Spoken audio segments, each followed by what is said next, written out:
Adjust naman tayo ng kadena ni TMX 125 Honda Alpha. Ayan o, masyado na siyang maluwag. So ang pag-adjust naman ito, kinakailangan luluwagan muna ito. Itong tornilyo na number 17 at saka 22 yung kabila. Itong pinaka main shafting niya. Ayan o, tapos pagka naluwagan, saka ito luluwagan, ito number 10 ito. Itong isa number 12. Ayan.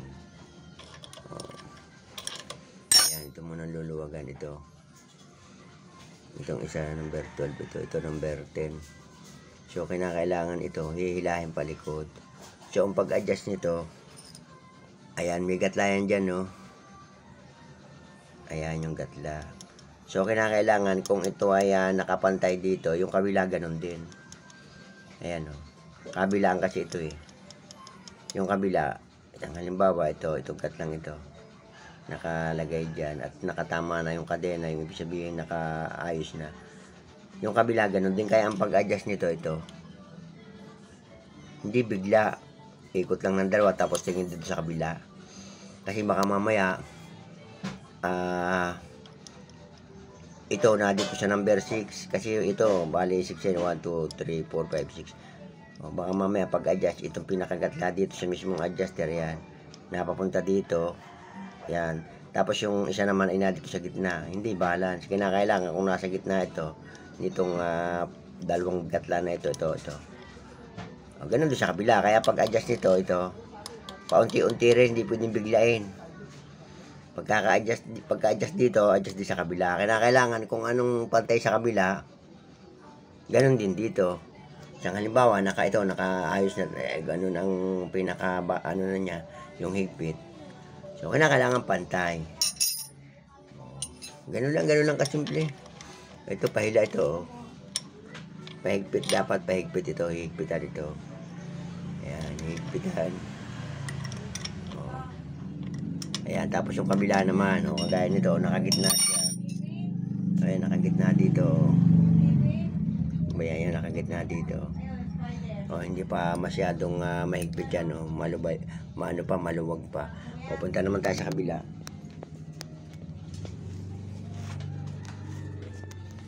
Dito naman tayo mag-a-adjust. Sa kabila naman tayo mag-a-adjust. Ayan siya, ayun, ibig sabihin, delay dito.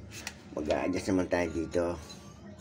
Dito naman tayo mag-a-adjust. Bali ito, pahigpit ito. Itong tornilyo, itong number 12, pahigpit. Yung isa niya, kontrahan lang. Ayan.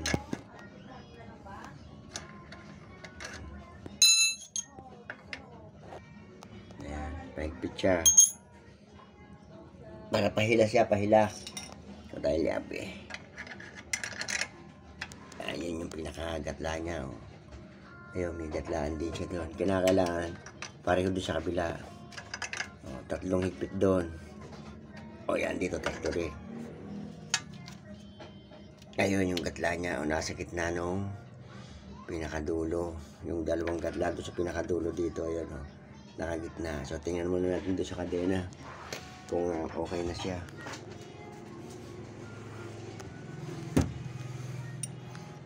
Ayun, yan, okay na. Tama-tama lang yan, yan yung tama-tama lang. Ito. Nakagitna siya diyan. Ayan, ayan, yung pinakagatla na ito. Ayan, yung pinakagatla na yan, nakagitna yan sa dalawang pinakadulo. Yung kabila, ganun din, yun, nakabalance na. Tapos, saka ito, hihigpitan. Dapat ito, pag naghigpit ito, may kontra dito sa isa, dito sa number 12. Ito, number 10, Kasi pag ito hinigpitan, ayan, mawawala uli sa alang yan. Yan, kasi ito hihigpit, ito mahihila. So, ang pinakadabas na gagawin dyan, hihigpitan mo itong number 17 at saka yung kabila 22. Pag nahigpitan, saka ito higpitan. Yun, ganun lang. Maraming salamat. Ganun lang ang pag-adjust ng kadena kung maluwag na ni TMX Alpha Honda 125. Okay, thank you.